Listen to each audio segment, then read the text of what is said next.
Let me take you back to March 31st, 1981. Ronald Reagan is newly elected the President of the United States. Now, security at that time is very different than it is today.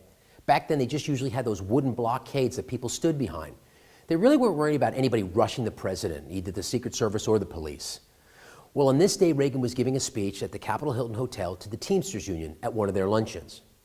And as Reagan was walking out to the car, he was accompanied by Secret Service agent Mike McCarthy. Now, the press knew, but the people didn't, that Reagan wore hearing aids. So if the press shouted a question, Reagan would sort of play with them, because if he didn't like it, he'd go, "Huh, I can't hear you." But if he liked it, he would turn and answer. Well, as he approached the limousine, somebody shouted a question that he apparently liked, because he turned to answer. And when he did, pop, pop, pop, pop, pop, everybody froze, except for the Secret Service.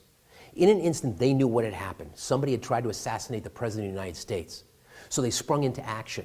The door of the limousine opened up. They threw Reagan inside. The agent assigned to him dove in on top of him and landed right on top of him. The door slammed shut and the limousine screeched off. Now, limousines back then were very different than they are today. Back then, you had these wheel wells in the middle of the car, and the seats faced each other. So when Reagan dove into the car and the agent landed on top of him, they both landed on that wheel well. So the agent got up and sat in his seat. Reagan got up and sat in his seat. And Reagan began to breathe very laboriously, and the agent thought maybe he cracked a rib when he fell on the wheel well. But history changed when he coughed, because he coughed up blood. Now, the protocol was, if the president had not been seriously injured, get him to the White House for basic medical care. But since he coughed up blood, everything changed. Get him to the closest hospital, which was George Washington Hospital at Foggy Bottom. Immediately, limousine screeched across town. Now, you can imagine the panic.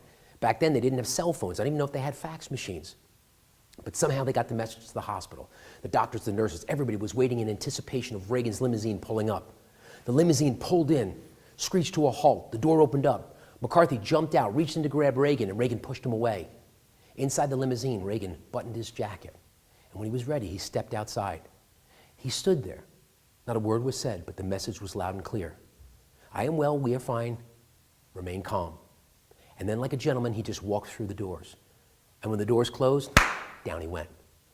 Well, if you go to the Reagan Library, you can see the x-ray. If that bullet had been just a centimeter more to the right, it had punctured his heart, he would have died. And the reason I share that story with you is because of Reagan's amazing ability to understand the power of the personal brand.